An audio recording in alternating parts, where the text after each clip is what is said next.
Amen. Amen, amen. Est-ce que je parle à quelqu'un qui est heureux ce soir? Merci Seigneur. Nous prenons donc nos Bibles dans le livre d'Apocalypse, au chapitre 19, le verset 17. Et je vis un ange qui se tenait dans le soleil. Et il cria d'une voix forte, disant à tous les oiseaux qui volent par les milliers du ciel, « Venez, rassemblez-vous pour le grand festin de Dieu. » Amen, Amen. amen. Vous pouvez vous asseoir. Que le Seigneur William Branham vous bénisse tous. Et je pense que chacun de vous a passé un très bon week-end. Quand je vous vois encore ce soir, je me dis que le Seigneur Branham est vraiment merveilleux. Parce qu'en nous gardant en vie, c'est une preuve qu'il nous aime, que nous comptons pour lui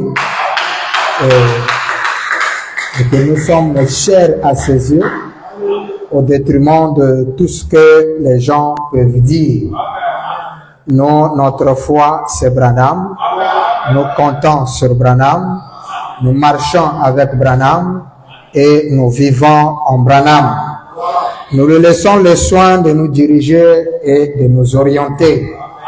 Nous ne sommes pas conduits par un homme, par une conception d'un certain monsieur, mais nous sommes conduits par ce que le Seigneur Branham nous révèle de faire. Ce qu'il nous dit de faire, c'est ce que nous faisons.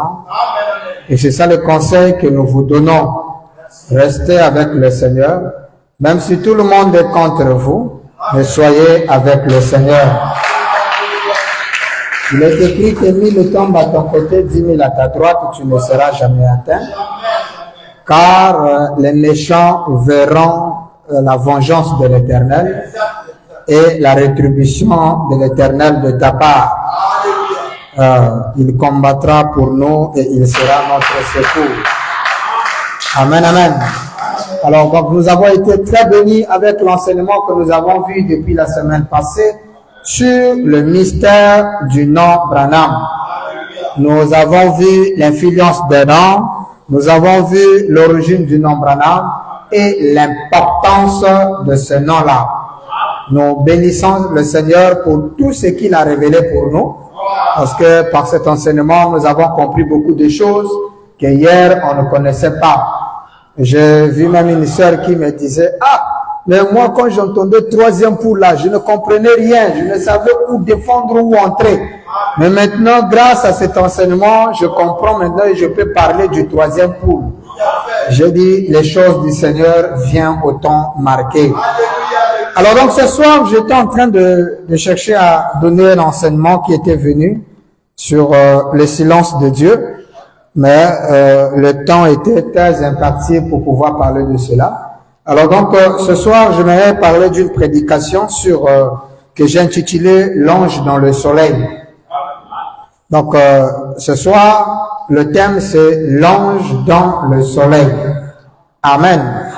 Pour moi, les prédications sont des enseignements en soi. Alors, nous venons de lire Apocalypse 19.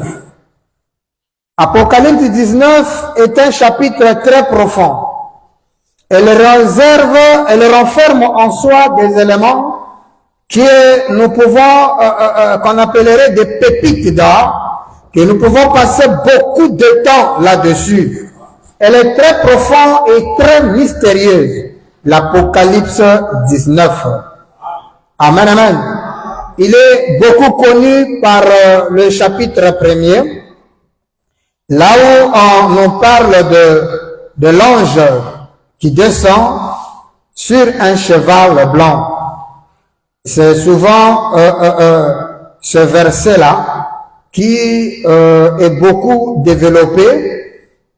Mais aujourd'hui, nous allons développer un peu le verset 17. Amen. C'est le verset 17 que nous allons développer. Parce que souvent, quand on touche un peu 19, on parle souvent du verset premier qui nous parle d'un ange, comment on appelle voilà. J'ai entendu du ciel une voix forte. Voilà.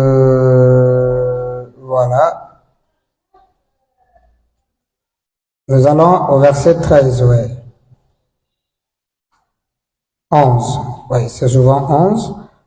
Bon, le verset 10 aussi, là où l'ange parle de l'adoration, où Jean a voulu adorer, je crois. Là où il a dit, garde-toi de le faire. Ça, c'est au verset 10 de l'Apocalypse, c'est toujours au chapitre 19. Et au verset 11, c'est là où on nous parle d'un ange puissant qui descend du ciel sur un cheval blanc. Je vis un ange qui descend sur un cheval blanc et qui montait, qui le montait bien sûr, qui s'appelait fidèle et véritable. Là, nous sommes au 11e verset du chapitre 19 de l'Apocalypse, jusqu'au verset 12 où on parle de ses yeux comme des flammes de feu, et au verset 13, vêtu d'un vêtement indécent, au verset 14, le ciel, les armées du ciel le suivent, au verset 15, on nous dit qu'une épée aiguë sort de sa bouche, au verset 16, il avait son vêtement, un nom écrit sur la cuisse, ça c'est au verset 16, et au verset 17, là on dit, et je vis un ange qui se tenait dans le soleil. Et il cria d'une voix forte, disant à tous les oiseaux qui volent par le milieu du ciel, venez, rassemblez-vous pour le grand festin de Dieu. Amen. Alors, donc, nous n'aurons pas une étude spéciale sur ce chapitre, mais nous voulons juste prendre le verset 19, le verset 17, qui nous parle de l'ange puissant. Amen, amen.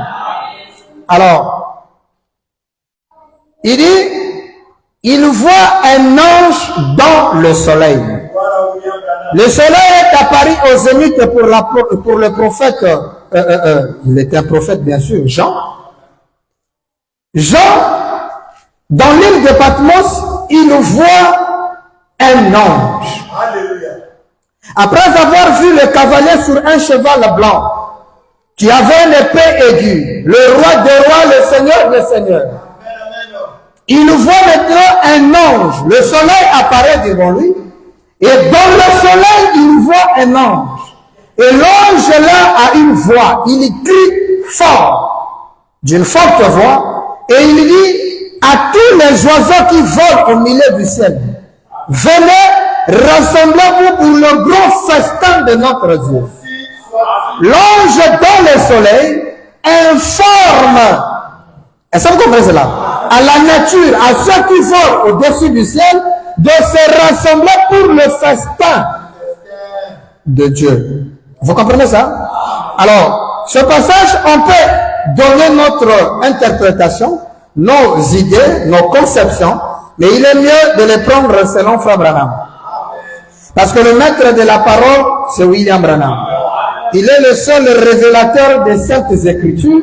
Et Branham dit, je suis le représentant des Écritures. Les Écritures convergent vers lui et lui seul a l'interprétation parfaite de la parole. William Branham n'est pas quelqu'un que l'on ramène dans la Bible, mais c'est la Bible qu'on ramène à Branham. C'est-à-dire la Bible doit s'accorder à Branham et non Branham s'accorder à la Bible. Est-ce que quelqu'un écoute ça? Parce qu'il est la réalité de la Bible. Vous ne pouvez pas... Est-ce que quelqu'un est en train de suivre ça? Amen. Parce que si vous essayez de ramener Branham de la Bible, vous allez taper à côté. Mais c'est la Bible qui doit s'accorder avec Branham. Puisque la Bible en soi, c'est l'ensemble des prophètes. C'est l'ensemble des vies des prophètes qui ont été révélées aujourd'hui au travers de la vie du prophète des prophètes. Et le prophète des prophètes, c'est William Branham. Et en Branham, voilà pourquoi nous trouvons tous les prophètes de la Bible au travers de Frère Branham. Ce qui fait de William Branham une Bible ou encore la Bible vivante. C'est ça qu'on va voir ça. La vraie Bible, c'est un homme. C'est Frère Branham. C'est lui la Bible vivante. C'est pourquoi quand vous parlerez de Jérémie, regardez William Branham. Quand vous parlez d'Abraham, regardez William Branham. Moïse, quand vous parlez de Moïse, regardez Branham. Quand vous parlez de Jacob, il est la sommation de tout. Il est toute la Bible, les prophètes, même Jésus. Vous le regardez chez Frère Branham. Il est la réalité de tout ce qu'a renfermé l'ombre. Parce que l'ancien et le nouveau, ce qu'on appelle le Nouveau Testament de la Bible, ne sont que l'ombre de William Branham. C'est ça qu'il peut dire, amen. La Bible en soi, les deux testaments et l'ombre de ces jours-ci. Lisons ça avec William Branham avant de rentrer dans l'interprétation de cette écriture. Amen. Parce que les déclarations comme ça, ça peut scandaliser. Amen. Ça c'est clair. William Branham va dire ceci.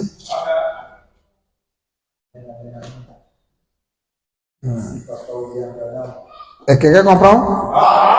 Ça ne sert pas seulement de prendre toute la salle ovale. Juste là où, comme il est en train de prendre. J'ai fait un constat que lui il prend juste ma personne et j'ai aimé ça. Alors, prenons ceci. Écoutez ça. Quelqu'un est en train de suivre? William Branham va donner une forte déclaration ici sur ce que je viens de dire. Amen. Dans la brochure, écoutez-le. Nous sommes le 10 mars 57, le paragraphe 22. William Branham dit, bon, d'autre part, ce que Dieu faisait ici dans le monde, à mon avis, si nous retournons dans l'Ancien Testament, juste un peu pour prendre un court passage des Écritures, ici, avant que nous terminons ceci, ou plutôt que le Saint-Esprit enfonce cela pour nous. Dans l'Ancien Testament, il y a des représentations et des types, des ombres. Tout l'Ancien Testament, dit Branham, était pour ainsi dire l'ombre du Nouveau Testament. Tout l'Ancien Testament était l'ombre du Nouveau Testament. Maintenant, Branham dit, et tout ce qui était dans les deux testaments est une ombre de ce jour-ci.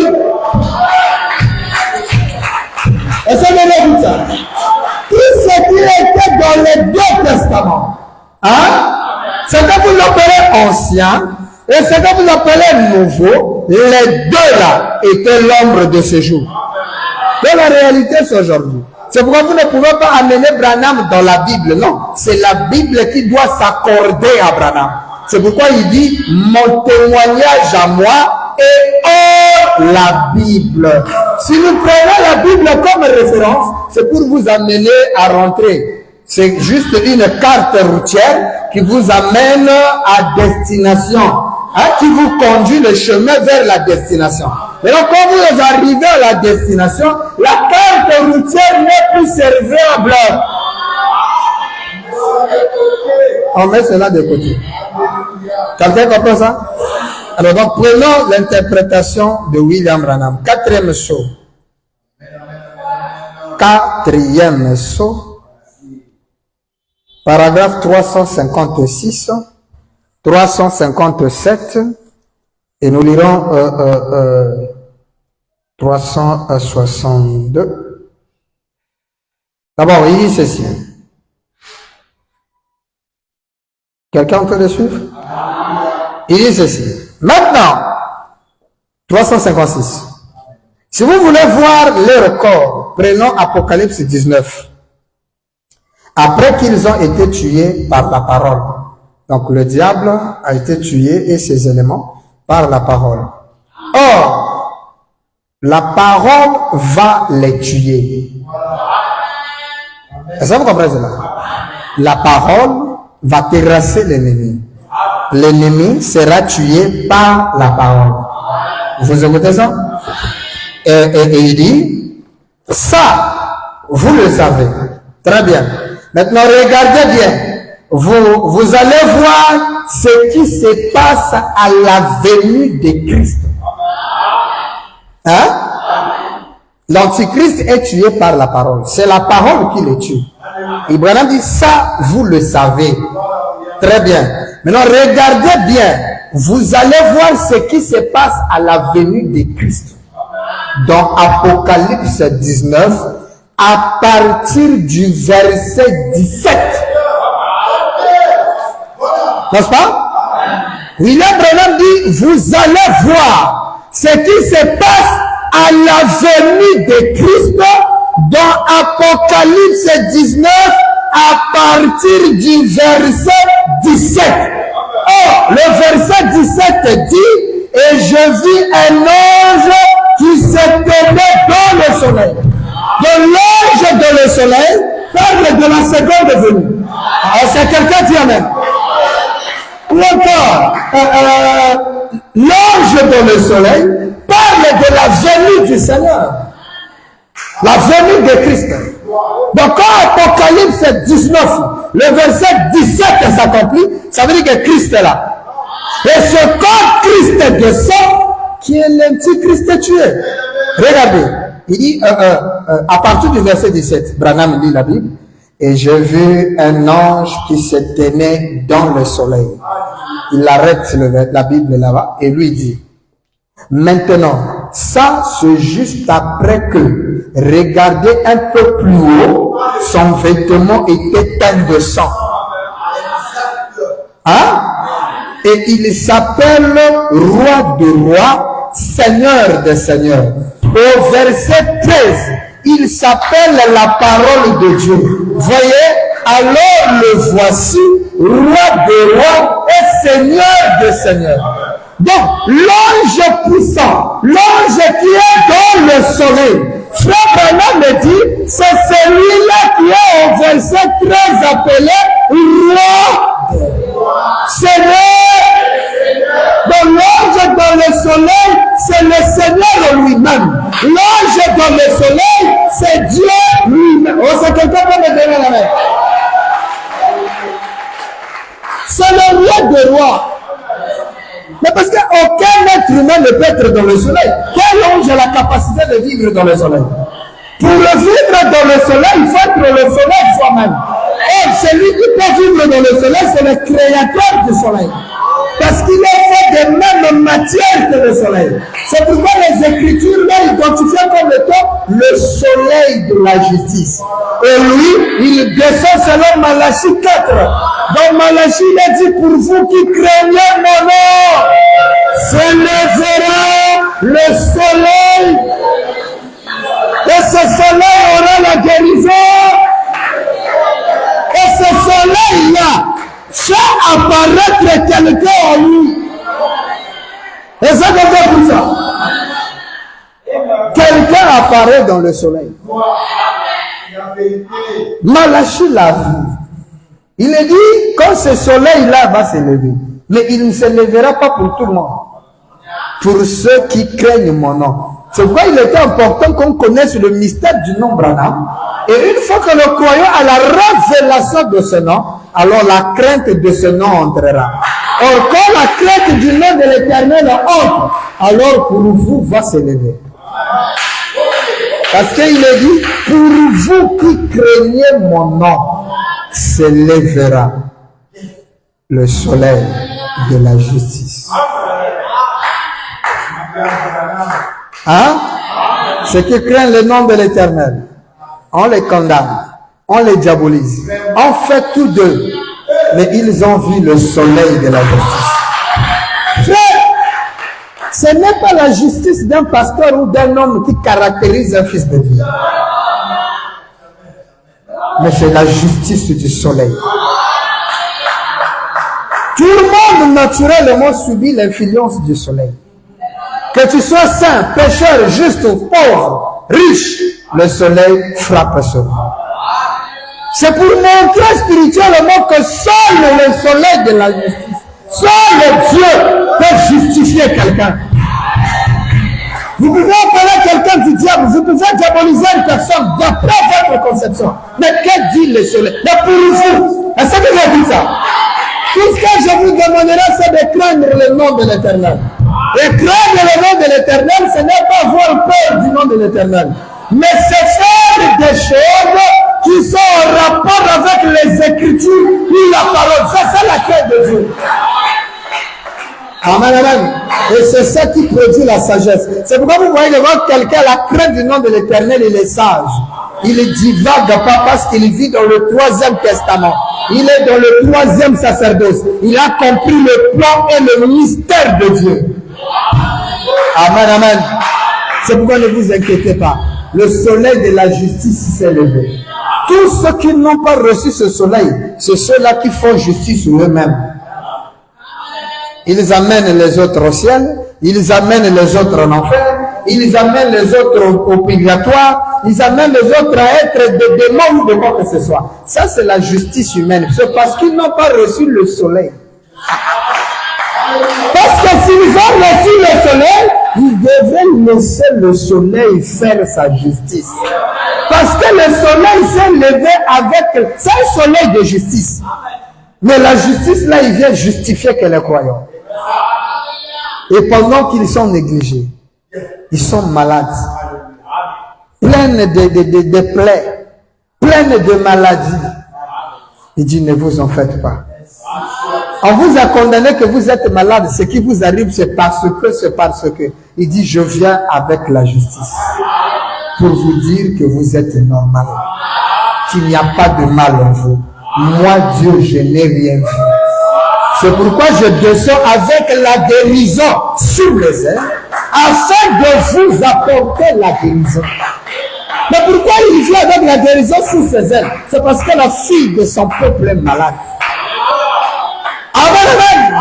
Et cette maladie a amené l'ennemi à se moquer de nous. Mais il a dit, ne vous en faites pas. Je viens avec la guérison sous mes ailes. Et quand il vient avec sa guérison, il bande nos plaies et il nous accorde la guérison de l'âme, la guérison de l'esprit et la guérison du corps. C'est ça le mystère de la rédemption dans sa totalité et dans sa joie. C'est à la venue de Christ. Quand Christ descend, lui le soleil, tout ce qui n'est pas fait de sa matière est en train de se calciner. C'est pourquoi quand quelqu'un se brûle, il fait du bruit. Hein? C'est le bruit de calcination. Ils sont en train de se calciner. Parce que le soleil s'est levé. Et quand le soleil s'est levé, tout ce qui se faisait dans le noir, frère, vos lumières artificielles n'auront plus de fait à la venue du soleil. Quand le soleil se lève, on éteint les lampes. Hein, les lampadaires sont éteints. La fausse sainteté sont éteintes devant la vraie sainteté divine. Parce que le vrai soleil va vous dire que vos lumières là sont de fausses lumières.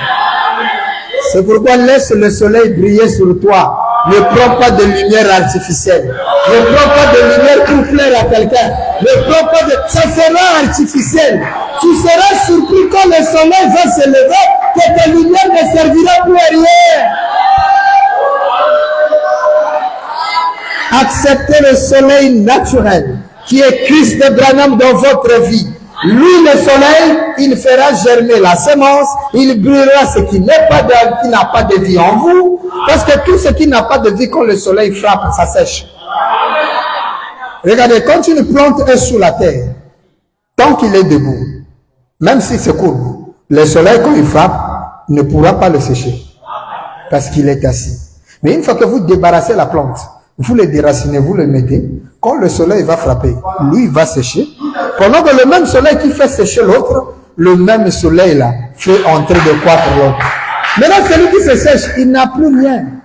Dès que vous marchez, qui a du bruit? Dès que vous faites pour vous, vous êtes les vents frappent là, qui a du bruit? C'est parce qu'il est sec. Le soleil l'a brûlé. Il n'a plus rien à dire. Il n'a plus de vie, ils sont secs. Mais l'autre là, le soleil il est en train de monter.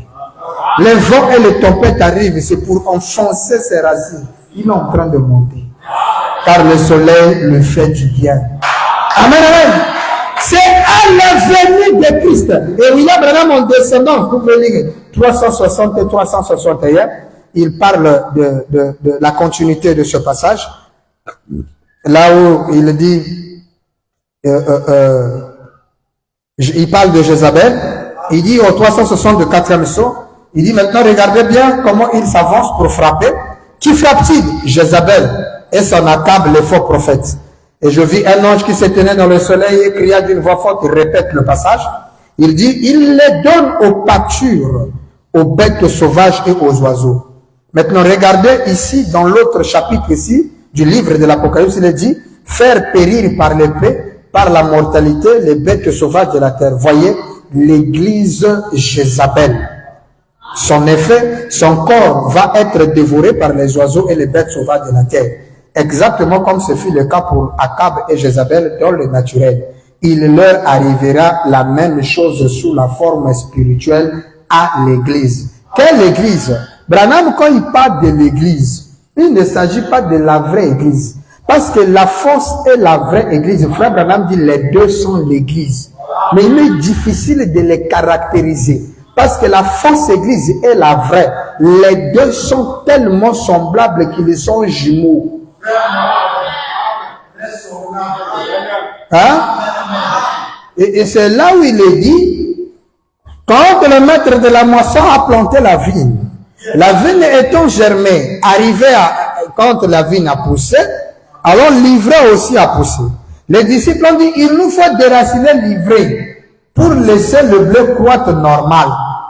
N'est-ce pas? Les disciples de Jésus, ils sont nombreux aujourd'hui, qui veulent déraciner les racines, les semences.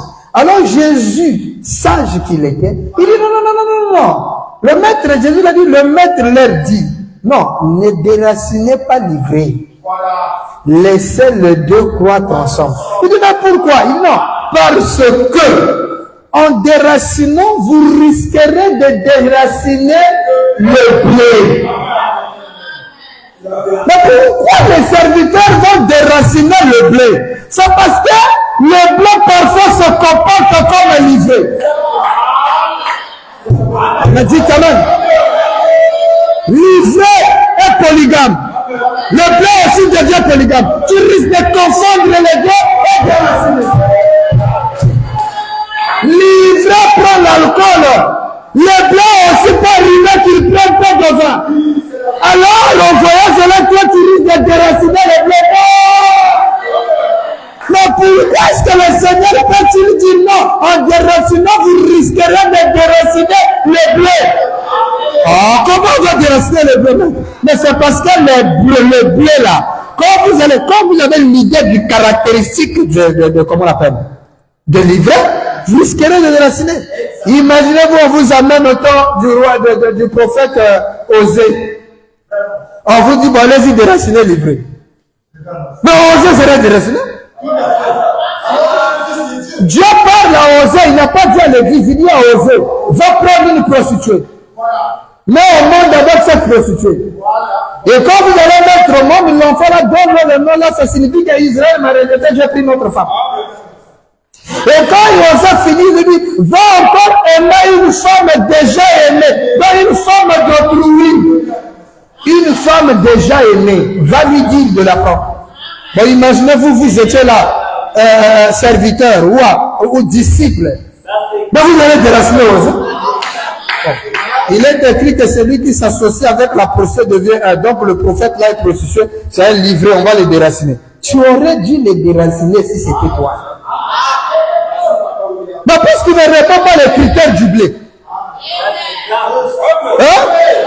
Mais tu vas les déraciner parce que ce qu'il fait, c'est pas la parole. Faux frère, faux prophète qui déracine. C'est aujourd'hui qu'on appelle Osée fils de Dieu. C'est parce que c'est de l'histoire. Maintenant, dans la réalité, le vrai Osée descend. Bill Branham, il descend. Tu veux me déraciner. Parce que tu te dis que je suis livré. Mais Jésus a dit, attendez, la moissonneuse batteuse arrive. Au temps de la moisson. Hein? On prendra les blés, on mettra dans les greniers et l'ivraie sera mise au feu. Et qui va faire ça? C'est le maître de la moisson. Et le maître de la moisson, c'est Boaz. C'est Boaz, c'est lui, William Branham. C'est lui seul qui a la capacité de connaître ça, c'est l'ivraie, et ça, c'est le blé. Ne vous en faites pas, il a dit, la semence ne méritera pas avec la balle. La balle sera écartée, le blé rentrera. Mais vous, les humains, ne déracinez pas les frères. Ne hâtez pas les frères. Ne chassez pas les frères. Ils risqueraient de chasser la vraie semence. Parce qu'il pose certains actes qui correspondent à l'ivraie. Mais c'est le Fils de Dieu. Frère Branham, est-ce qu'un homme qui a le Saint-Esprit, né de nouveau, peut-il faire ce qui est contraire à la parole? Oui. Les croyants, ils ont des hauts et des bas. Ce sont des erreurs, ce n'est pas des péchés. Et Dieu ne compte pas ça. C'est toi, serviteur aveugle. Aujourd'hui, on dit David, c'est l'homme selon le cœur de Dieu.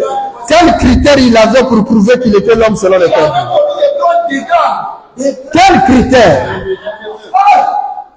Montrez-moi les critères que David a remplis pour être l'homme selon son cœur. Alors qu'il y a eu des gens qui ont vécu dans une sainteté irréprochable, n'ont jamais été les hommes selon le cœur de Dieu. Daoud. Un homme de sang. Même regardez, lors de la construction du temple, Dieu lui a dit, David, tu as trop versé de sang. Un homme selon le cœur n'est qui verse le sang. Et il est capable de te tuer pour ta femme. Tout à fait. Et c'est un homicide volontaire. Amen. C'est pénal. Amen. Non, on dit l'homme selon son cœur. Il sort avec une femme mariée, Dieu ne te fâche pas. Moi, je me suis dit, mais Seigneur, pourquoi tout ce temps qu'il lui couchait avec Bathsheba, Nathan n'était pas venu? Tu étais où? Nathan devait descendre pour dire, David, arrête ça. Ou Dieu encore était capable de rendre la femme là stérile pour que son serviteur ne tombe pas dans la déchéance. Mais il permet que l'enfant tombe enceinte. Et David programme aussi. Regardez, Dieu n'était pas dedans.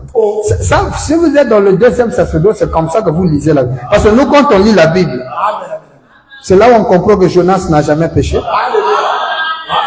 Jonas n'a jamais désobéi à Dieu. Il a obéi à Dieu. C'est là où nous comprenons que Samson n'a pas désobéi. Samson a fait la volonté de Dieu. C'est Dieu qui lui a dit, va consacrer à ta femme. C'est Dieu qui a dit ça. Et ça, dans le deuxième sacerdoce, il voit pas ça. C'est dans le troisième sacerdoce qu'on comprend ça. Qu'on comprend que Dieu soutenait les décisions mauvaises de David. Je répète, Dieu a validé ce que David a fait de mauvais. David écrit une lettre, il dit, Joab, tu vois Uri, mets-le là-haut au front, là. Il doit mourir. Oui, où était Dieu pour épargner les flèches sur Uri? Dieu a exaucé le souhait de David. Qu'une flèche tue Uri. Et même le général ne s'est pas opposé. Comment on de tuer un capitaine de son armée? Et c'était pas un capitaine de hier, un vrai capitaine qui a dit au roi, tu m'envoies aller dormir avec ma femme alors que mes frères sont au front en bataille. Je dors pas à la maison avec ma femme, je vais dormir ici chez toi, dehors dans ton palais. Aïe, David dit, mais je fais quoi? L'inspiration là, c'est Dieu qui l'avait donné. Dans le troisième sacerdoce, on ne voit plus le diable dans la course. Parce que là, on maîtrise maintenant le mystère du plan. Et dans le plan de Dieu, Satan n'est qu'un pion pour manifester la volonté du Père. Est-ce que quelqu'un peut dire amen? C'est la vérité. Amen. Amen. Le grand plan éternel de Dieu. Dieu décide. Amen. Il dit, le mal, Dieu décide le mal. Mais vous n'avez jamais lu ça dans les Écritures. La Bible parle du mauvais esprit de Dieu qu'il a envoyé sur Saoul. Mauvais esprit de Dieu. Amen. Dieu fait une réunion au ciel avec tous les saints. Il dit, je dois accomplir la prophétie d'Élie. Mais je n'ai personne pour réaliser ça pour qu'Akab va en guerre. Quelque chose doit, qui va m'aider? Dans le ciel, Dieu n'a trouvé personne. Il fallait l'aide de l'enfer. Aïe, aïe, aïe, aïe, aïe. Dis, quand l'enfer accomplit la volonté du Seigneur, quand l'enfer joue un rôle important pour le royaume de Dieu, quand l'enfer devient approprié pour nous, mais sans l'enfer, Dieu était coincé. Le diable, regardez, Dieu était dans la dimension, quelle dimension? 7e. Là où il a le trône. La Bible dit Dieu était assis sur le trône et il y avait des anges autour de lui. Le diable a pénétré les domaines célestes. Donc de la 7e Dieu. Quand le Dieu voit comme ça, il dit, un démon devenu Père, j'ai la solution à ta situation. Gabriel était incapable. Absentaient tous les anges. Un vieux démon dit, vieux père. Il dit, toi tu peux, ouais, monte ici. Il est arrivé au trône. Papa, démon, aïna trop. Soyez le bienvenu. Bon, là, comme on a traité, démon. La proposition à bien, boule à bien. Acha nzambe boule, nzamba matie na trône. Bon, nana boule te, na kotsi bato na lola te. Nana ni bato basamba la bralante. Attention, quand le démon joue un rôle pour le Seigneur, il faut faire très attention. Parce que combattre ce démon-là, c'est combattre celui qui l'a envoyé. C'est pourquoi, Branham dit ne priez jamais pour quelqu'un avant de connaître pourquoi il est malade. Tu me dis, pasteur, viens prier pour moi. J'envoie le Jack. Oh, le pasteur n'est pas venu pour moi, il est venu prier pour toi. À l'église, tu ne payes même pas la dîme. Tu viens à l'église, au front fermé, du début à la fin, tu ne dis pas amen. Une sort comme ça, quand Dieu te frappe, moi je vais dire amen. Je vais prier pour toi. Jeanne, il faut prier. Ou on demande à un huissier de t'imposer là. Ouais, on envoie chacun là, il faut prier. Non mais franchement, Dieu envoie une maladie pour discipliner quelqu'un, toi tu vas aller chasser Dieu. Toi par exemple, vous aurez des ennuis avec Dieu. Comment quelqu'un vient à l'église, front fermé, il sort front fermé. Mais il y en a qui comme tu as un problème avec qui même? Même quand il te salue, c'est front fermé. C'est moi qui t'ai envoyé de quoi, Branham?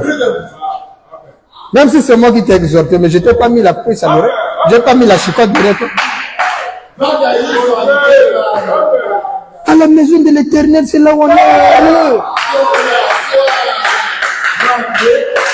C'est un problème, c'est un problème. Oh non. Mais il y a le quand vous voyez. Et ça comme ça là. Ah, c'est grave. Regardez ça. Le démon là sort, il dit à Dieu, oh, maître, j'ai une idée. Il dit, quelle idée? Propose. Il dit, tu vois, comme il a des prophètes, 400 prophètes. Tout ce que je fais, c'est je vais m'introduire dans les prophètes là et leur donner des vraies prophéties. Mais ça sera faux. Ça ne viendra pas de toi, mais moi je vais leur donner des prophéties claires. Tous parleront le même langage, tous les 400. Et cette prophétie-là donnera la force à Akab, parce qu'Akab risque de ne pas partir. D'ailleurs, c'est une proposition que lui n'a pas eu l'idée. C'est comment on appelle? C'est Josaphat qui est Juda. Parce que jusque-là, Israël voulait toujours rassembler cette tribu-là. Parce que le royaume était divisé en deux, le royaume de Juda et d'Israël. Mais la terre de Ramon de Galad appartenait à Israël. Donc quand tu attaquais Juda, c'est Israël que tu attaques. Quand tu attaques Israël, Juda s'élève. Deux royaumes, mais soumis sur le même principe. Alors, Josaphat vient proposer. Il dit, si vous lui dites de partir, il ne va pas partir parce qu'il n'aime pas Josaphat. Josaphat, c'est quelqu'un qui aime trop consulter le Seigneur. Or toi, Akab, lui, il a Baal, il a Belzéboul, il a beaucoup ces esprits-là. Et surtout, Baal, c'est leur divinité clé grâce à sa épouse-là, Jézabel. Donc, je ne peux que donner de bonnes prophéties. Sédécias, qui est le patron des prophètes, il aura une prophétie qui sera identique avec les autres prophéties. Ils vont prophétiser au même moment. Et ils diront les mêmes phrases, les mêmes mots. Confirmation par 2-3 témoins. Là, il va comprendre que c'est toi, le Seigneur, qui l'autorise d'aller en guerre. Et là, quand il ira là-bas, Les autres démons pourront accomplir d'autres travail. Moi, mon travail, c'est de l'amener là-bas pour qu'il meure. Dieu regarde les anges, il regarde tous les saints qui étaient rentrés. Il dit, voilà des éléments qu'on a besoin. Dieu a félicité le type. Il dit, mais petit, tu es efficace. Il dit, viens père, tes apôtres, viens père. Il dit, ah, petit. Le démon était le bienvenu au ciel. Je ne sais pas s'il va féliciter que petit femme. Gabriel, au moins le boulot, il y a un ça là-bas, mais je vais accompagner. Bon, petit, so saliango. Vous pensez qu'il n'avait pas de récompense? Ah, il y a compris, Dieu vous cela doit mettre. Va bien aborder. Des morts. À accomplir, à Sunganzamba qui bloqué. À Sunganzamba. Il dit, viens à Sungao. Vous voyez qu'il n'a pas posé les conditions. Vieux père, Nasa le Moussala, Nasa la boulot vient à même s'il n'a rien demandé, mais le père était reconnaissant. Le défaut de notre vieux, il est trop reconnaissant. Quand tu fais une chose, même quand vous donnez à Dieu, là, Dieu, la Bible dit, il n'oublie pas les bienfaits. Aucun de ses bienfaits. Dieu n'oublie aucun. Maintenant, l'esprit là qui fait un bienfait à Dieu. Vous pensez que l'esprit là n'a pas eu une récompense? Dieu dit, bon, vas-y, je veux voir. Il dit, viens dans le salon. À vos ordres. Quand il est descendu, Josaphat, Akab dit à Josaphat, moi je n'irai pas là-bas. Il dit non, mais je consultais l'Éternel, Michel a dit c'est bon. Le gars là, moi je ne crois pas, il n'aime pas. Viens d'abord, on va consulter mes gars. Quand il vient comme ça, Sédécias prend deux cornes, il met sur la tête. Il dit c'est avec ces deux cornes là que tu vas vaincre les Syriens. Dieu ainsi dit les Syriens. Quand il est en train de parler, et Sédécias avait une vraie prophétie. Amen. Il ne savait pas que c'était du mensonge. C'était il a écouté la voix lui parler. Et cette voix qui lui parlait, il a appelé ça le Seigneur. Amen. Il dit, Dieu dit, va, tu vas remporter la victoire. Pendant qu'il parlait, il veut faire tous les 400. Oh, Rista, oui, Seigneur. Et c'était vrai. Amen. Mais Akab dit, ah, tout la vraie. Il dit, Josaphat dit, Akab dit, bon, comme j'ai la confirmation, on peut partir. Là, Josaphat dit, ah, tous ces gars-là, même bouche, même mot, même phrase. Mais est-ce qu'il n'y a pas un autre de l'Éternel? Oh, il y a un connard là-bas. Lui, il est, vous voyez, pour Akab, Michel était un gars à dénaciner. Parce qu'il n'était pas sous sa botte à lui. Il faisait pas ce que lui voulait qu'on fasse. Il dit, il y a un gars là qu'on appelle Michel, il est au fond là, c'est un pauvre type. Il n'a même pas de voiture. Avec ses copines. Je ne sais pas s'il était marié même ou on sait pas. On est allé le chercher. Le gars arrive, il regarde le roi. Ah. Il dit non, tous les Sédécias lui disent, nous on a déjà donné. Dieu nous a parlé. Toi tu vas dire quoi? Il dit non, non, non, c'est bon, montez, vous aurez la victoire. Akab dit non, ça c'est pas sérieux. Demandez-lui bien. Depuis que le gars a prophétisé des choses bien sur moi, demandez-lui bien. Akab, bien, Michel prie. Michel maintenant touche le trône. Amen. Silence.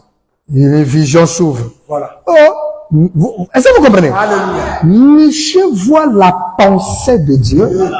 Le plan. Le plan. Parce que dans le plan de Dieu, il faut que Akab soit tué et que les chiens mangent son corps. Exact. Amen. Et c'est ce qu'il voit. Il voit le plan avant que ça se fasse. Amen. Il dit ainsi par l'Éternel. Voilà. Je vois Israël dispersé comme un brebis qui n'a pas de père. Amen. Akab dit, Josaphat, je t'avais dit. Voilà. Amen. T'as vu? Amen. Le pasteur là, il n'aime pas. Ok. Amen. Pour accomplir sa volonté, il avait besoin d'un mauvais esprit. Voilà. Donc, il y a des esprits qui travaillent au service de Dieu. Faisons très attention. Amen. Quelqu'un écoute ça? Comme Jésus, l'Église sera frappée. Il leur arriverait la même chose sous forme spirituelle à l'Église. Effectivement, c'est ce qu'on voit dans l'Église. L'Église est tarie. Toute l'inspiration, les oiseaux sont venus prendre ça. Le Seigneur a envoyé les oiseaux qui sont venus picorer toute l'inspiration. Il n'y a plus rien. Tout ce qu'ils ont à prêcher, c'est dire c'est du diable. C'est faux. C'est Matthieu, la condamnation. Parce que la vraie chose est partie. Ils n'ont plus rien à dire. Mais pour ceux qui craignent le nom de l'Éternel, se lèvera le soleil de la justice. Quelqu'un a écouté ça? 376, quatrième saut. Et finalement, nous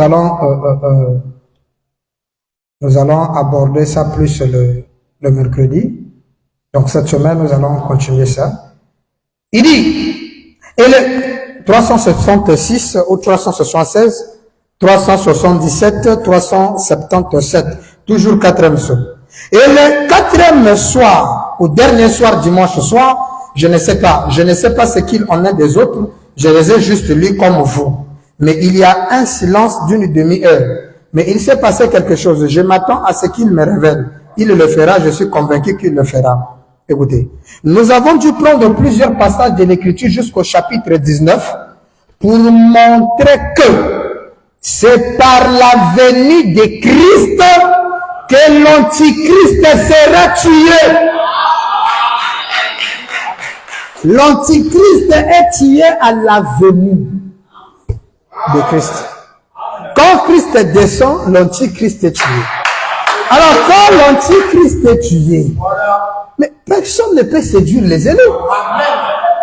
Mais comment est-ce que tu crois la seconde venue et tu crois encore à quelqu'un qui est séduit? Mais non, l'Antichrist ne peut plus rien faire. Alors tout ce qui reste, c'est une seule chose. Un, celui qui s'essuie, c'est davantage. Laissez-le s'essuyer, c'est tout ce qui nous reste. Que celui qui se sanctifie, c'est tout ce qui lui reste. L'Antichrist a été déjà tué à la venue de la parole. C'est pourquoi il est écrit, quand Christ descend, il a en lui le millénium et tout le reste. Le diable n'est plus dans la course. C'est Christ et l'Église qui règne. Il y a problème de péché, Christ et l'Église. Il montre à l'Église comment il a fait le mystère de son nom, la révélation du baptême d'eau en utilisant son nom, comment il a racheté. C'est un problème maintenant de Christ et l'Église. C'est le troisième sacerdoce où vous êtes déjà placé roi et sacrificateur, Seigneur et maître, juge et gouverneur. Est-ce que quelqu'un écoute ça? C'est dans ce sacerdoce-ci. Le diable n'est plus dans la cause. Le Père dit, c'est pour ça que je ne me suis pas borné à prendre simplement les deux versets. J'ai dû prendre différents passages de l'Écriture pour prouver ces choses. Donc, c'est pour cela que j'ai pris Apocalypse 19 pour montrer que la fin de l'Antichrist, c'est quand il sera tué, virgule. Christ, quand il viendra, il tuera l'Antichrist. Bon, maintenant, est-ce que Christ est venu? Alors, si Christ est venu, ça veut dire que l'Antichrist est déjà. Il est déjà tué. Hein? 195 et 196. Dans 195 et 196. Regardez bien, il monte un cheval de couleur pâle, l'Antichrist. Alors qu'il arrive sur sa chevauchée, cette dernière chevauchée, la dernière chevauchée de Satan, c'est quand il est sur le cheval pâle. Quelqu'un écoute ça? Et là, Dieu envoie quelle puissance? L'aigle. Hein? C'est sa dernière là. Donc après, si on réussit à tuer le cavalier du cheval pâle, qui s'appelle la mort, et le séjour de mort le suivait. Si on le terrasse, Ce Amen. n'est fini. Terminé. On ne parlera plus de lui dans le troisième sacerdoce. Parce que tous ceux qui sont dans le troisième sacerdoce sont déjà enlevés. Amen. Et quand les coups sont enlevés, ils ne voient plus ce qui se passe sur la terre. Il y a la tribulation, le graissement dedans. Les gens n'ont plus rien à prêcher, ils divaguent. C'est parce qu'ils sont sur la terre. Nous sommes au ciel, parce que quand on est là-bas, on comprend comme ça. C'est au ciel que l'on comprend que fumer n'était pas un péché. Dites Amen. Alléluia. Amen. Amen. C'est la vérité. Parce que tu vas nous dire qu'on peut fumer. Non, j'ai pas dit d'aller fumer. Amen. Je vais tout simplement montrer que c'est quand on est sauvé, qu'on vient se rendre compte de certaines choses qui étaient interdites, c'était pas interdit. Alléluia. Parce que jusque-là, tu peux condamner quelqu'un de A jusqu'à Z. Mais quand tu arrives de l'autre côté, c'est là où tu auras la vraie idée de la chose. C'est là où il a maintenant dit dernièrement l'écriture que le pasteur Kantuki nous avait dit ici, que ne rentrez pas dans les histoires, ne soyez pas dans les histoires de doctrine, de visions ou de points doctrinaux. Oh, celui-ci a dit ceci, selon la parole de... Il dit, attendez, c'est quand vous arriverez de l'autre côté que vous saurez qui avait raison dans sa doctrine et qui avait tort. C'est là-bas qu'on va arriver. Ici, sur la terre, là, on se force à être saint. Mais là-bas, là, c'est pourquoi tous ceux qui sont là-bas comprennent que ça là, ça ne peut pas m'empêcher d'aller au ciel. Pourquoi il est déjà au ciel? Oh, dites Amen. Et il ne fait pas des choses pour plaire à quelqu'un. Il ne fait pas cela parce qu'en lui, il n'y a rien qui peut le guider à le faire. C'est pourquoi le problème dit là-bas, laissez échapper la pression. La pression que vous avez déterminera votre lieu d'habitation. Mais dites Amen. Si ta pression, c'est la vie des copains, copines, c'est les femmes. Ça veut dire que là où tu es là, c'est ça, cette pression qui monte. Et si ta pression, c'est la parole, l'écoute de la parole, ça veut dire que tu vis dans le domaine de la parole. Est-ce que quelqu'un peut dire un Amen? Amen. Nous croyons à la sainteté de Dieu, pas la sainteté de l'homme. C'est pourquoi on pouvait voir Frère Branham peut baptiser quelqu'un, dit qu'il a le Saint-Esprit, mais le frère fume sa cigarette. Mais il a le Saint-Esprit. Jusqu'à ce que le désir est parti, parce que le troisième sacerdoce, le domaine céleste, l'a tellement environné. C'est pas comme quelqu'un arrive premièrement dans une ville qu'il va s'adapter, commence à parler mon Kutuba. Non, non, non. Il doit d'abord s'adapter. Et dans le temps d'adaptation, les changements, le langage est en train de changer. Ça ne veut pas dire qu'il n'est pas sauvé, il est déjà dedans. Le problème est le temps, la nature est en train de prendre le temps d'adaptation pour pouvoir commencer. Vous allez voir quelqu'un, un béninois, commence à parler mon Kutuba. Demandez-lui si c'est le même jour qu'il est arrivé qu'il a fait. Allez au grand marché. Depuis quand un béninois commence à parler lingala comme ça? Non, c'est parce qu'il a mis du temps. Et le temps là ne voulait pas dire qu'il n'est pas au Congo.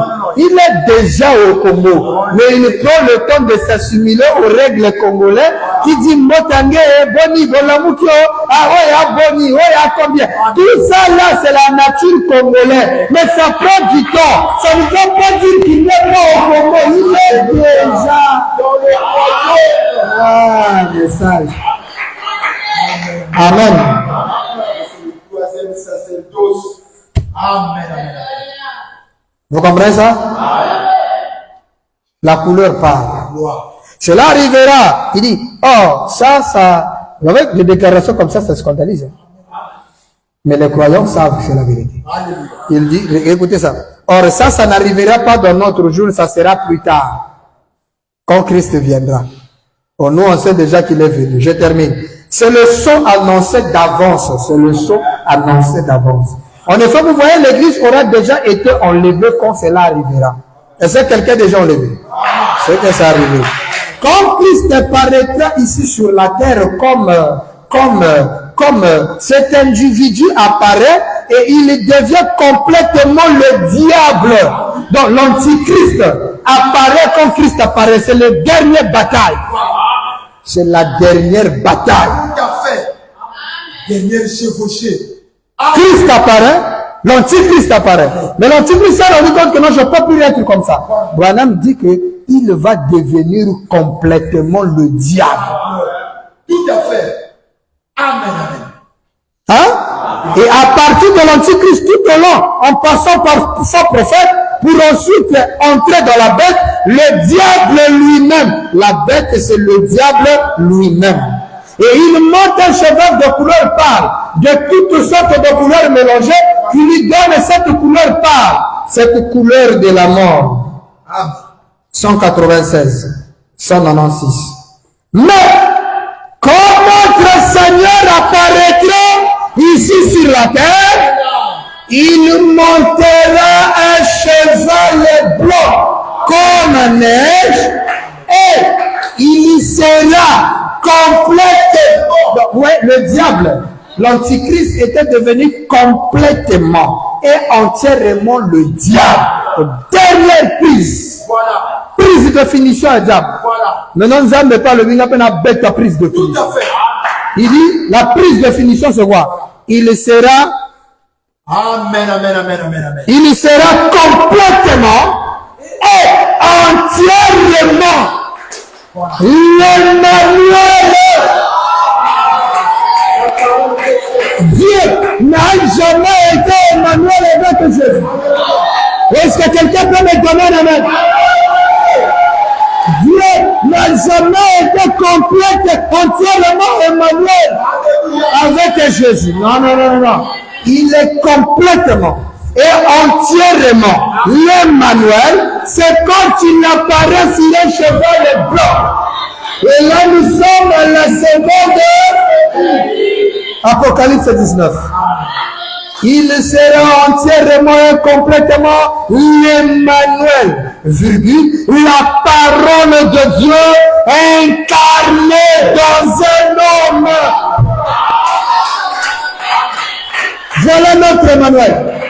C'est lui l'Emmanuel, la parole incarnée, William Branham. Voyez-vous comment ils sont différents? C'est lui la parole incarnée. Et quand il vient, c'est lui qui a le pouvoir. C'est lui qui a vaincu le diable. C'est lui qui a vaincu le monde. C'est pour nous frères, n'ayez plus peur. Il a dit, n'ayez pas peur.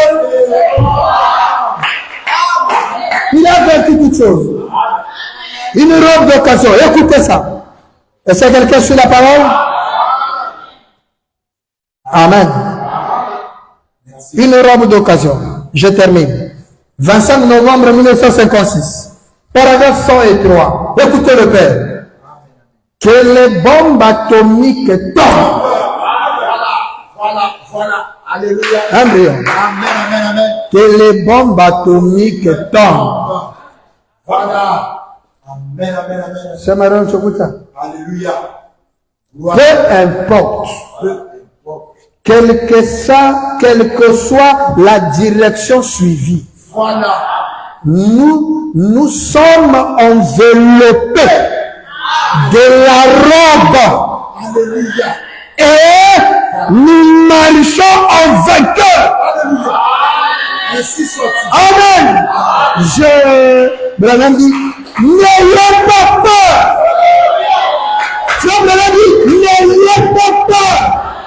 J'ai déjà vaincu le monde.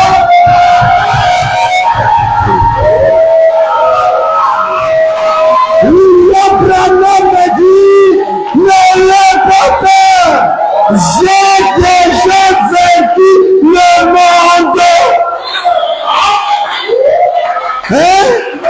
Il dit, oui, monsieur. Amen. Oui, monsieur. Écoutez, il dit, oui, monsieur, rappelez-vous, quoi? J'ai vaincu le monde. Frère Branham me tape ses mains 2 fois. Il dit, c'est Christ qui l'a dit.